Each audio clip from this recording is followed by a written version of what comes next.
우리들은 살면서 칭찬을 하기도 하고 받기도 합니다. 고래도 춤추게 한다는 그 칭찬, 우리 삶에 참 필요하지요. 여러분들은 여러분이 받은 칭찬 가운데 아직까지 인상적으로 남아있는 그 칭찬이 무엇입니까? 저는 미안합니다마는 아직까지 그림을 잘 그리는 줄 알고 있어요. 왜냐하면 중학교 때에 미술 선생님이 성국이 그림 잘 그리네, 그 한마디가 몇십 년 된 지금까지 남아서 그림하면 성국이 하면서 저도 그리는 거예요. 만화가 됐든 뭐가 됐든 그 칭찬이 그렇게 평생 수십 년을 지탱해 주더라고요. 그런데 오늘 본문에는 예수님의 칭찬을 받은 여인이 있어요. 어떤 칭찬일까요? 본문 6절에 예수께서 이르시되 가만두라, 너희가 어찌하여 그를 괴롭게 하느냐, 그가 내게 좋은 일을 하였느니라. 예수님 볼 때 너무 사랑스러운 이 여인 아닙니까? 좋은 일을 했다, 칭찬하는 거예요. 근데 똑같은 일을 보고 그 어떤 사람들은 비난하고 있는 거예요. 괴롭히고 있는 거예요. 예수님에게 300데나리온, 한 남자의 1년 연봉에 해당하는 그 액수의 향유를 부었을 때 혀를 차면서 비난했던 그 무리들에게 그렇게 하지 말아라 말씀하시면서 그 여인을 칭찬합니다. 이 여인은 지금 나를 아주 잘 섬기고 있다는 것이에요. 주님의 마음에 기쁨이 되고 위로가 된다는 것입니다. 도대체 어떻게 섬겼기에 우리 예수님의 기쁨이 되고 칭찬을 받았는지, 우리도 주님의 기쁨이 되고 칭찬을 받기를 원하는데 그 여인의 섬김의 모습을 말씀을 통해서 함께 찾아가 보겠습니다. 이 여인의 첫 번째 섬김은 순전한 섬김입니다. 오늘 본문에 있는 것처럼 이 본문은 3절 말씀 그 중반절에 보면 한 여자가 매우 값진 향유 곧 순전한 나드 한 오갑을 가지고 와서, 순전한 나드입니다. 이 나드는 향수를 만들어내는 그러한 식물입니다. 거기서 채취된 그 향수가 이 옥합 가운데 있다는 것이죠. 300데나리온 가치가 있죠. 근데 순전하대요. 깨끗하대요. 그러한 향유를 예수님에게 옥합을 깨서 부어드린 것입니다. 이 옥합이라는 것은 향유를 담아두는 것인데요, 탁 깨뜨렸다가 아니라 그것을 거기다 향수를 분 다음에는 봉을 잘하는 거예요. 밀봉을 잘했기 때문에 그것을 여는 것이 깨뜨렸다라는 표현을 하는 거예요. 그것을 열어서 이제 주 앞에 쏟아붓는 그런 장면을 보게 됩니다. 이 여인은 순전한 그 향유를 가지고 순전하게 섬기는 거예요. 오늘 보면 어디를 봐도 그 순전함을 우리가 찾을 수 있습니다. 왜냐하면 섬기는 대상인 그 주님만을 온전하게 바라보면서 주님을 지금 섬기고 있기 때문입니다. 순전한 섬김이 이 여인에게 있다는 것이에요. 섬김, 순수하지 않은 섬김이 있어요. 순전하지 않은 섬김이 있어요. 주님을 섬긴다 하면서도 거기에 내가 있는 거예요. 이 섬겼는데 내게 돌아올 칭찬이 무엇인가? 사람들에게 받을 그 칭찬, 사람들에게 받을 그 환호, 사람들에게 신경 쓰는 거예요. 주님을 섬긴다 하면서도 내가 어떤 이익이 있을까? 섬긴다 하면서도 계산적이에요. 섬기는데 이래저래 불평이 많아요. 꽁시렁꽁시렁 되는 그 섬김이에요. 그것은 순수한 섬김이 아니잖아요. 주님의 이름으로 그 무엇을 행한들 순수하고 정결한 구별된 섬김이 아니기 때문에 이러한 일을 만나게 됩니다. 어떤 일이냐면 이제 섬김의 세월을 다 보내고 난 천국과 주 앞에 상 받는다, 랄라 룰라 노래 부르면서 딱 가는 그 길목에 천국 문 앞에서 스톱.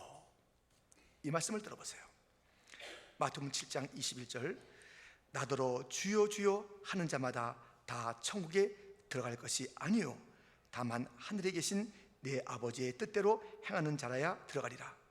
그날에 많은 사람이 나더러 이르되 주여 주여 우리가 주의 이름으로 선지자 노릇하며 주의 이름으로 귀신을 쫓아내며 주의 이름으로 많은 권능을 행하지 아니하였나이까 하리니 그때 내가 그들에게 밝히 말하되 내가 너희를 도무지 알지 못하니 불법을 행하는 자들아 내게서 떠나가라 하리라.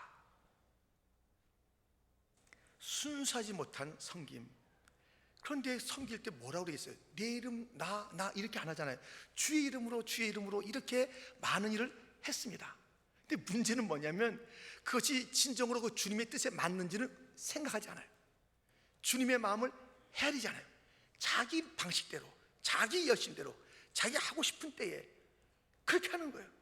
그 주님하고는 주님이라고 부르긴 부르는데 진짜 주님은 아니죠. 왜냐하면 종의 태도가 전혀 없기 때문에, 주님의 마음을 헤아려 본 적이 없기 때문에. 그러니까 난도 도무지 모르겠는데 어디서 뭐 했다고? 나 전혀 모르겠다. 불법을 행한 자야, 쓸데없는 말 하지 말고 내게서 떠나가라 말씀하는 거예요. 아무리 우리가 찬양을, 아무리 우리가 관현악을, 아무리 우리가 저 안팎에서 수고하고 했다 할지라도 순수하지 못한 섬김은 주님과 상관이 없는 것이며 주님에게 불쾌감을 자아내는 것이니 말이나 하지 말지. 내가 섬기다 왔습니다 주의 이름으로. 내가 언제 너희 주님이더냐? 네가 나를 주님같이 여겼더냐? 불법을 행하는 자야 떠나가라. 그 말씀을 들을 것이에요.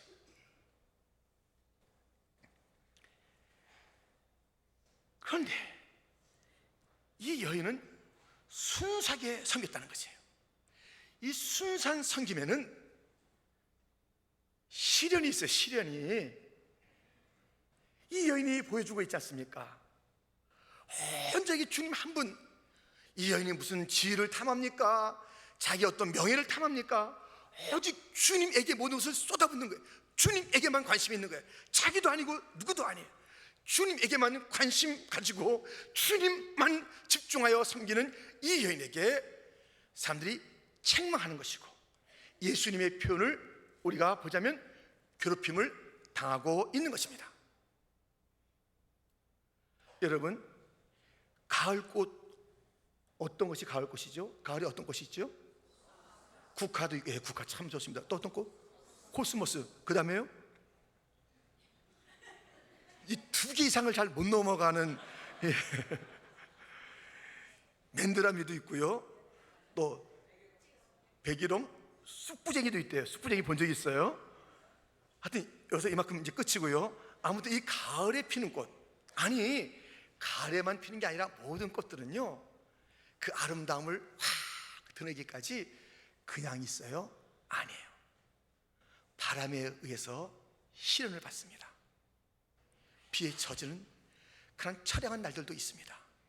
어제도 비바람이 불었는데 꽃다운 꽃은 그 비바람에 꺾이거나 주저앉지 않고 그래 하면서 더 그 흔들림 속에서 꽃다움을 드러내는 것이에요.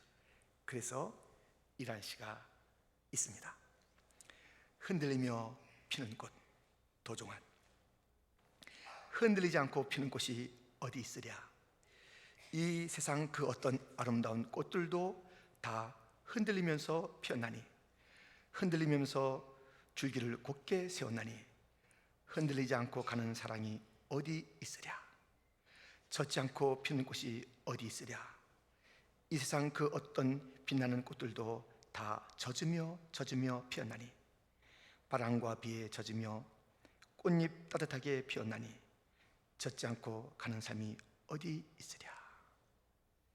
그 아름다운 꽃들마다 바람 맞고 비를 맞는 것이에요.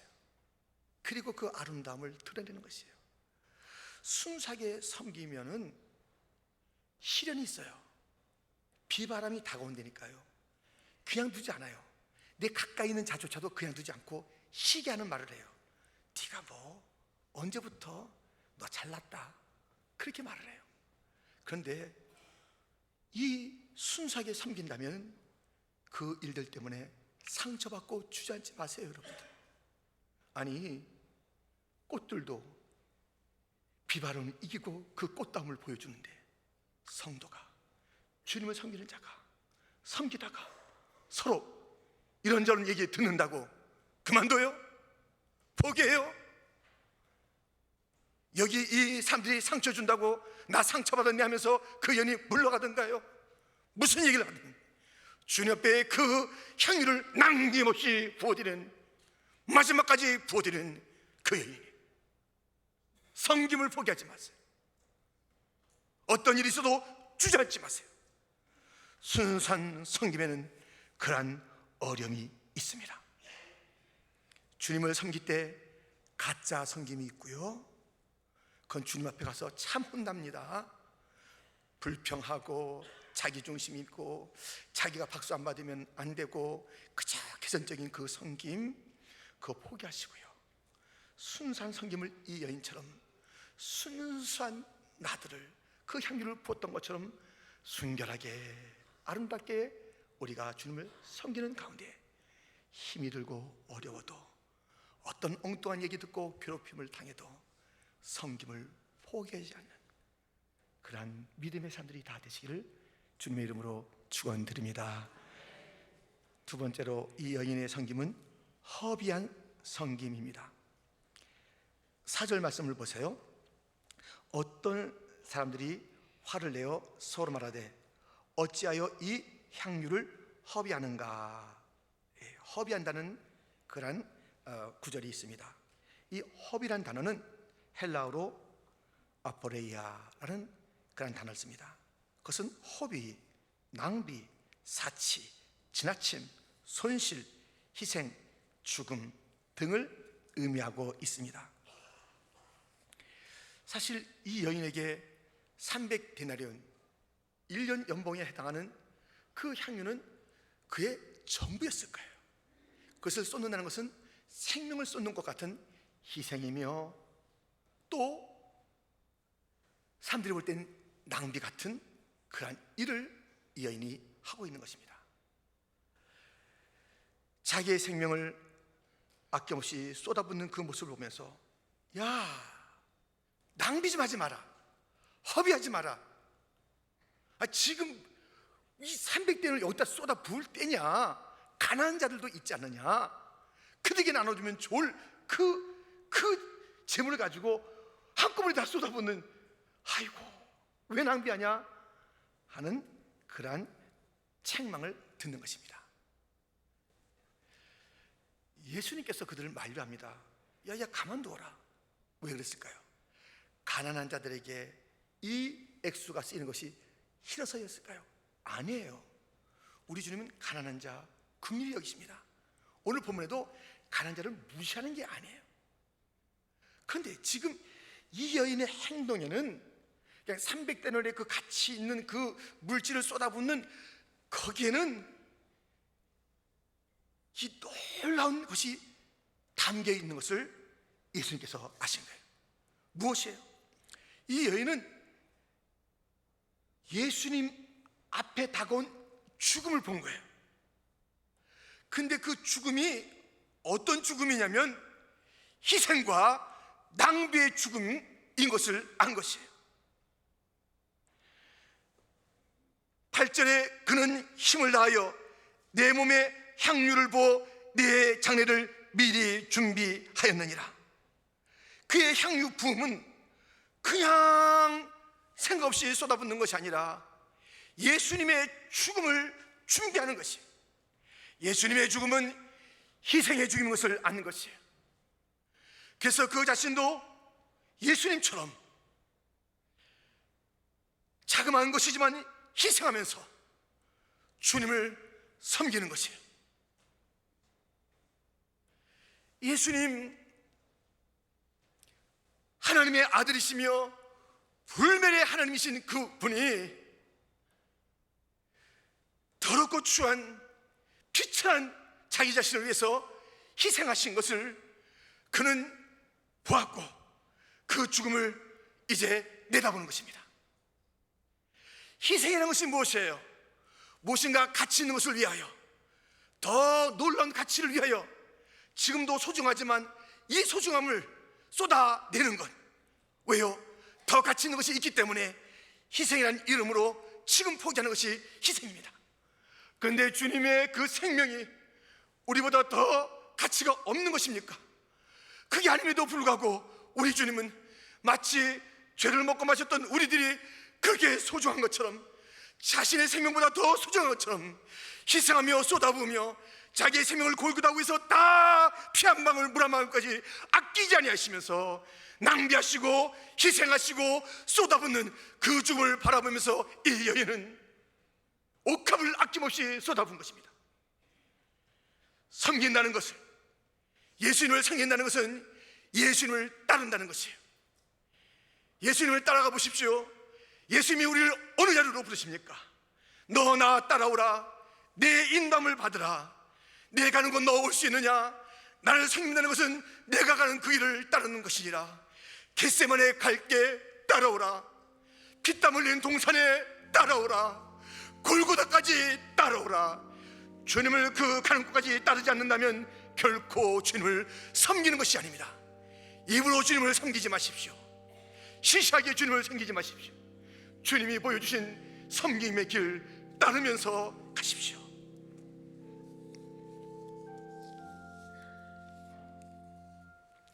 예수 나를 오라 하네. 예수 나를 오라 하네. 어디든지 주를 따라 주와 같이 가려네. 주의 인도하심 따라 주의 인도하심 따라 어디든지 주를 따라 주와 같이 가리. 겟세마네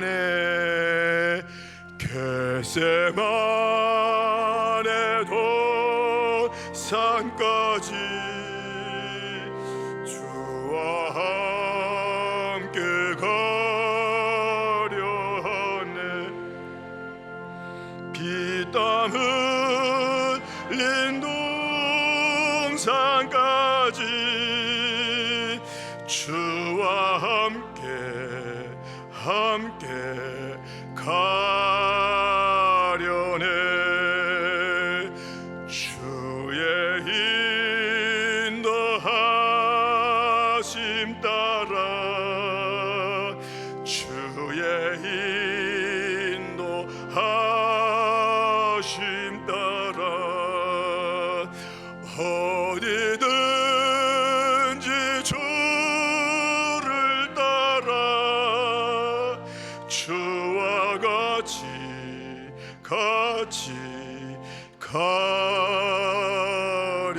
가려네.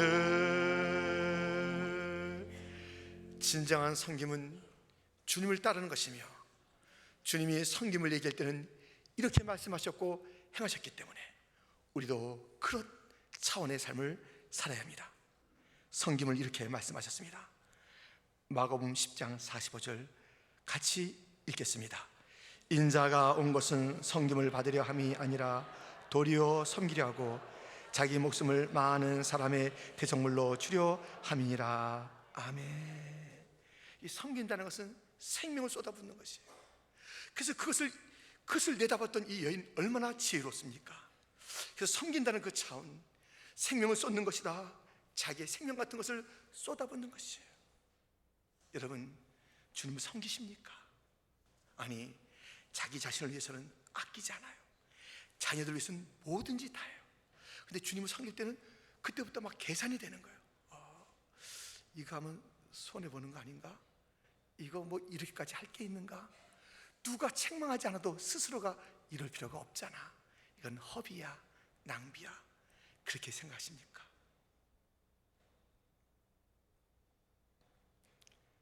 (1956년 1월 8일) 날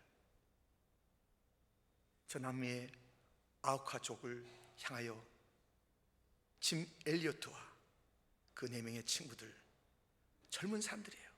젊은 아내도 있고 아이들도 있어요. 그들은 미국의 엘리트들이에요. 그런데 그들이 선교하기로 결정하고 그들에게 다가갔습니다. 그런데 그들은 연락이 두절돼서 나중에 알고 보니 처참하게 죽은 것이에요. 놀라운 것은 그들의 주머니 속에 총이 있어요. 자기들을 방어할 총, 자기들을 향해서 도끼나 칼로 다가오는 그들을 쏘아 죽일 거리도 있었고 총도 있으나 그것을 그대로 쓰지 않고 죽음을 단 것이에요. 그 당시에 언론들이 그렇게 통탄하면서 헤드 타이틀을 이렇게 만들었습니다. 특별히 라이프지는 이렇게 했습니다. 이 무슨 불필요한 낭비인가? 이 무슨 불필요한 낭비인가? 왜 미국의 이 엘리트들이, 그 젊은이들이, 앞길이 창창한 자들이 저 아우카라 알 수 없는 그런 족들에 가서 죽음을 당했으니 이 무슨 낭비인가 하는 타이틀로 기사를 쓴 것입니다. 낭비입니까? 그 소식을 듣고 그의 아내들, 남편 따라 복음 전하러 가겠습니다. 그의 자녀들도 복음 전하다 죽은 아버지를 뒤잇겠습니다. 그를 죽였던 그런 아홉 가족들도 내가 죽인 자가 하나님의 사람들이었구나, 그 하나님, 그 예수를 알기를 원합니다. 도끼와 칼을 내려놓고 성경을 들고 신학생이 되고 목사가 되고 수십 년이 지난 지금까지도 수많은 자들이 그 이야기를 듣고 나도 선교적 삶을 살리라. 그게 낭비였습니까? 낭비였습니까? 여러분, 이 찬양대 연습하는데 전도사님, 우리 지금 너무 많이 연습하는 거 아니에요? 우리 그 메시아 연주가 그 옛날에도 좀 해봤는데 한 10월 중순부터 하면 안 될까요? 9월부터 하는 건 낭비가 아닐까요? 여러분들 악기를 다루시는 분들은 이제 많은 경우에 세상 사람들에게 악기를 연주할 때가 있잖아요. 그때는 상당히 연습을 많이 해요. 연습 많이 해요. 근데 혹시 교회 앞에서 연주할 때 진정한 청중은 우리 하나님이시고요, 적어도 함께 듣는 이분들은 로얄 패밀리, 하나님의 패밀리들이에요. 그런데 대충 사람들에게 나갈 때는 수없이 연습하는데 두세 번 연습하면 속으로 됐어요 지나치게 연습한 것은 낭비 같아요 하고 있지 않습니까? 여러분, 예배 드리는데 무엇이 여러분의 낭비입니까? 낭비. 예배라는 것은 가치 있는 분에게 가장 가치 있는 것을 드리는 거예요. 최고의 주님에게 최고의 것을 쏟아붓는 게 예배여야 한다고요. 낭비가 없는 예배, 낭비가 없는 섬김, 낭비가 없는 연주가 얼마나 많은지 몰라요. 낭비해야 돼요. 사람들의 눈에 볼 때는 낭비해야 돼요. 왜 저렇게 지나치게 뭐 하려고 이렇게 교회 오래 가 있는가? 뭐 하려고 저렇게 주중에도 가 있는가? 뭐 하려고 또 한 연습을 또 하고 또 하는가? 뭐 하려고? 우리가 섬길 그 주님은 만왕의 왕이시기 때문에 그 앞에 드리는 것은 함부로 드릴 수가 없기 때문에, 그는 먼저 나를 위해서 낭비하신 분이기 때문에, 자기의 생명을 쏟아부으신 분이기 때문에 내가 그를 따른다면 그의 섬김처럼 나도 낭비의 길을 가야 될 때 이 300데나리도 아까운 것이 아닙니다. 결코 아까운 것이 아닙니다. 나의 이 연습은 아까운 것이 아닙니다. 나의 이 쏟아부음은 아까운 것이 아닙니다. 얼마나 많은 사람들이 아끼고 있는지 몰라요. 내가 이사 갔는데 멀어, 롱알랜드야, 내가 지금 뉴저지에 와 있다고, 내가 멀어, 갈 생각하니까 시간이 좀 아까운 것 같고, 톨비나 또 기름값도 좀 만만치 않아.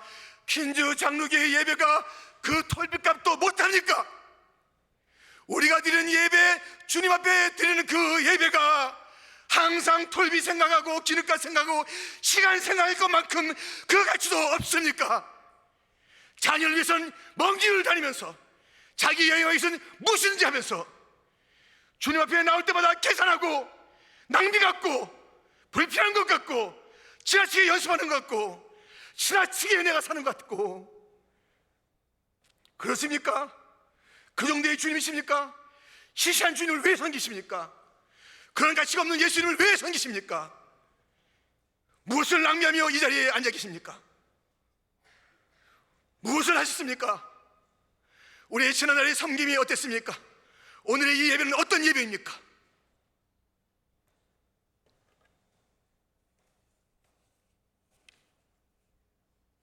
여러분, 1000번 만번 연습해도 예수님에겐 낭비가 아니에요. 아멘. 아멘.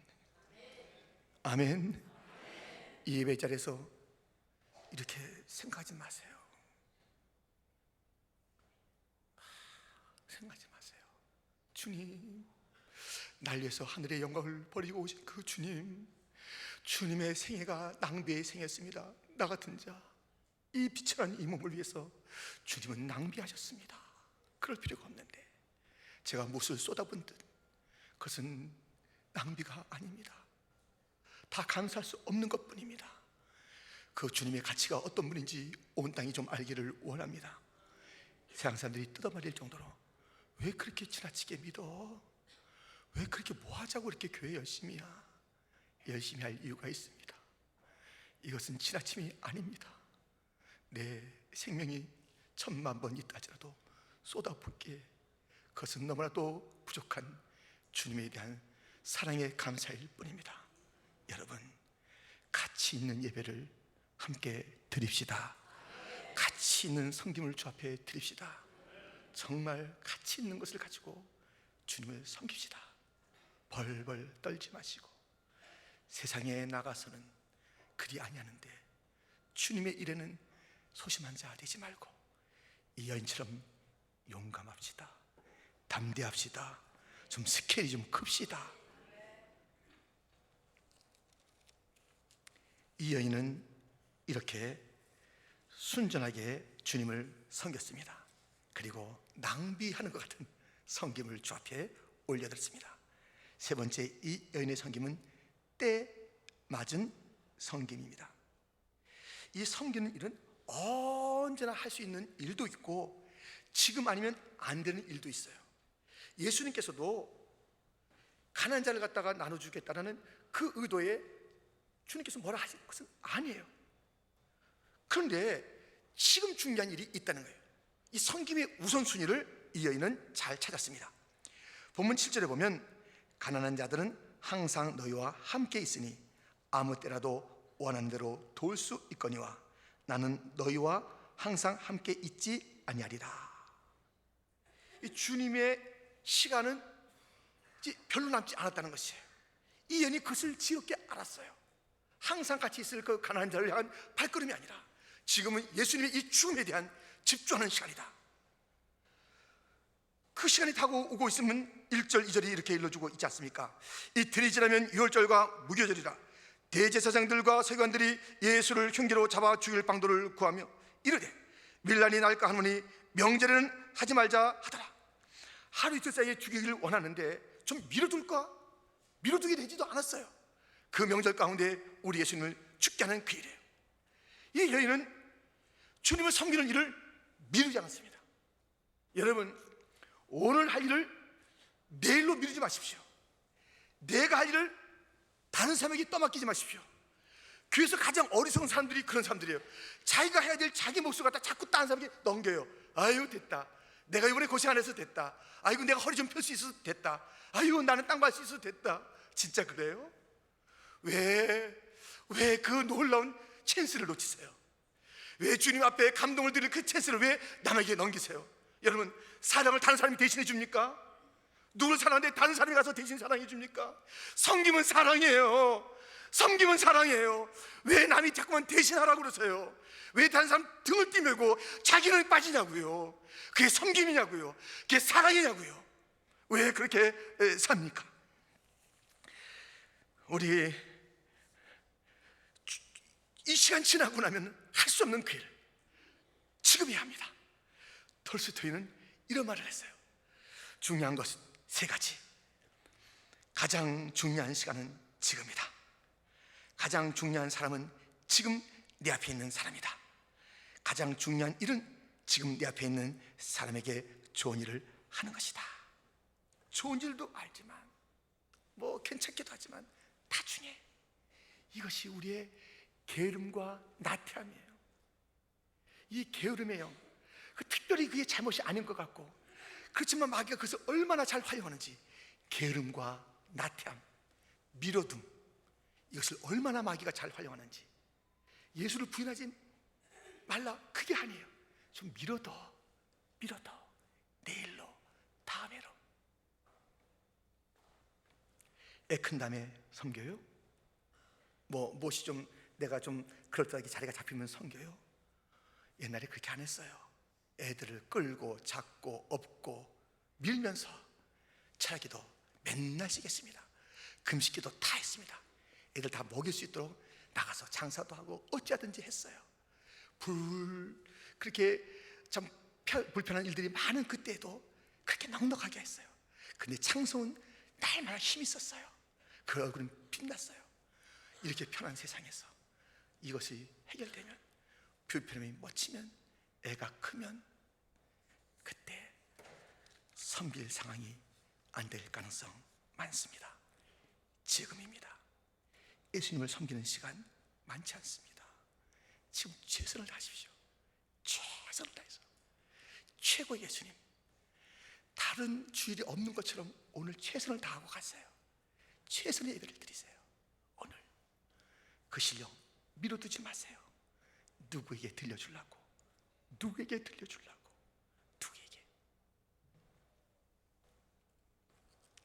이 여인의 섬김은 순전한 섬김이었고, 낭비, 사람들 볼 때 가득한 섬김이었고, 때에 알맞은 미루지 않는 섬김이었습니다. 그래서 주님께서 칭찬했습니다. 그가 내게 좋은 일을 했다. 그런데 보세요, 칭찬은 여기서 끝난 게 아니에요. 진짜 놀라운 칭찬이 남아있습니다. 본문 9절입니다. 우리 9절 말씀을 같이 읽겠습니다. 내가 진실로 너희에게 이르노니 온 천하에 어디서든지 복음이 전파되는 곳에는 이 여자가 행한 일도 말하여 그를 기억하리라 하시니라. 아멘. 온 천하의 복음이 전파되는 곳에 이 여인의 행한 그 일이 함께 증거되고 기억되고 기염되게 하라라는 것이에요. 이 여인이 바친 그 300대는 너무나도 큰 액수여서 주님께서 너무 놀라가지고 이만한 액수가 쉽지 않은데 그래서 그럴까요? 아니에요. 하늘의 모든 것이 다 주의 것이고 은도 금도 주의 것이고 주님 다 말씀으로 만드셨는데 그것에 막 놀라하시면서 그 액수 때문에 이런 말씀을 하는 게 아니에요. 복음이 전파되는 곳에 이 여인이 같이 기억되는 것은 이 여인의 삶이 복음적이었기 때문에. 복음적이에요. 복음과 매치되는 삶을 살았어요. 한 나라에도 그 나라의 가치를 쫓아가는 함께 했던 사람이 그 나라를 위해서 죽으면 그를 기념하는 것이에요. 국립묘지나 또 다른 상황을 통해서 그를 기억하고 기념하는 것이에요. 이 하나님 나라의 최고의 가치는 복음이에요. 복음을 증가하는 곳에 이 여인도 함께 그 일을 기억하게 하라. 이 하나님 나라의 가치와 함께 움직였다는 것이에요. 복음으로 살았다는 것이에요. 복음이 무엇입니까? 자발적인 것이에요. 우리 주님께서 차원에서 이 땅에 오신 거예요. 이 여인은 누가 등 떠밀어서 그 일을 하는 게 아니에요. 차원에서 그 일을 한 거예요. 이 복음은 당당함입니다. 위축되는 게 아니에요. 무슨 일 상처라고 이런저런 이름을 붙여가면서 위축되는 게 아니야. 그러냐 지나가리라. 내가 섬기는 주님은 영원하다. 나는 이 지나갈 거에 마음을 두지 아니하리라. 위축되지 아니하리라. 복음의 사람은 그렇게 산다고요.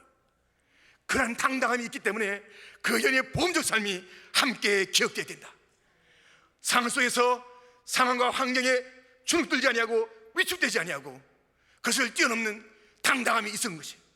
참 사람의 눈으로 볼 때는 가련한 여인이었지만 그에게는 당당함이 있었어요. 물질이 많은 것도 아니요 지위가 높은 것도 아니었지만 그런 누구에게도 어떤 것도 부럽지 않는 오직 주님의 한 열정 하나 가지고 주님을 끝까지 섬긴 당당함이 있었습니다. 그에게는 희생이 있었습니다. 그 삶이 복음적이어야 돼. 우리의 삶이 지나간 다음에 어떻게 기억될까요? 복음적이어야 하는 것이, 복음의 특징을 가진 삶이어야 되는 것이, 그래야 우리의 삶이 기억되고 기억될 만한 삶이 되는 것이. 온 땅에 복음이 증거될 때에 우리의 삶이 함께 기억되기를 원합니까? 그것은 바로 그 복음과 함께 걷는 자가 기억되는 것입니다. 복음에 어울리는 삶을 살고 있습니까? 복음과 맺히는 삶을 살고 있습니까? 우리 주님께서는 이 여인을 복음답게 살고 있다, 복음의 능력과 복음의 기쁨과 복음의 방식으로 살고 있다, 그렇게 인정하며 칭찬하는 것입니다. 내 삶이 복음적입니까? 복음은 기쁨입니다. 내 삶은 기쁨이어야 합니다. 복음은 복된 소식입니다. 내 가는 곳곳마다 복된 소식을 읽게 하는 것입니다. 복음은 부활입니다. 내 삶은 부활이어야 하는 것입니다. 내 삶은 쓰러져 있지 않습니다. 마른 뼈같이 놓이지 않습니다. 일어나는 것입니다. 살아나는 것입니다. 내 삶은 부활적 삶을 살아가는 것이 복음의 삶인 것입니다. 어떠한 일에도 낙심하지 않는 것입니다. 온 땅을 향하여 당당하게 살아가는 이 복음의 삶이 우리의 주님의 그 가슴에 안겨진 모습이며, 그래서 이 여인 칭찬하시며 이 여인의 삶을 복음이라 말하고 있는 것입니다. 내 삶이 복음입니까? 복음과 전혀 상관없는데 복음이 전파되는 이 교회 안에 익숙해 있어서 나는 복음과 상관 있는 자, 나는 복음에 익숙한 자, 나는 복음대로 살고 있는 자 착각하지 마시고, 주님의 그날에 내가 너를 도무지 알지 못한다, 내가 복음이 울려지는 그 자리에 있었는데요, 근데 그 복음이 가슴에 와닿지 않고 항상 귓가에서 떨어지고 말았던 그 복음이라면, 그 복음이 나의 삶에 어떤 영향을 미쳤으며 그 복음이 나의 삶을 얼마나 바꿨으며 그 삶의 방식이 나에게 얼마나 나타났는지 상관없는 삶을 살다가 주님을 맞이하지 마시고, 복음이 내 가슴에 있고 내 피에 있고 내 호흡에 있고 내 삶 전체에 있어서 복음으로 가득한 하나님의 사람이 되기를 축원합니다. 예수 섬기는 그 일을 예수님처럼 큰 낭비로 섬기는 자들이 되기를 주님의 이름으로 축원합니다. 끝까지 순수하게 내 자신을 계산하지 마시고 오직 예수님에게만 모든 것을 걸고, 주 예수보다는 귀한 것이 없네, 세상 명예 부귀로 바꿀 수 없네, 유혹과 핍박에 몰려와도 내 섬김을 앗아갈 수 없네, 내 주님을 바꿀 수 없네, 내 주님은 예수 한 분뿐이네, 나도 아니고 세상도 간 것 없고 오직 예수 한 분, 그 한 분을 생명 걸고 섬기는 것이 내 인생이라네. 그 어떤 바람도 비도, 그 어떤 모진 풍파와 핍박도, 그 다른 것이 있다는 유혹도 우리는 굴하거나 타협하지 아니하고 예수 섬기는 이 아름다운 여인, 2000년 지난 이 땅에서 볼 수 있는 자가 여러분이며 나라고 우리 주님께서 다시 한번 기뻐하시기를 소원하면서 삽시다, 살아갑시다. 기도하겠습니다.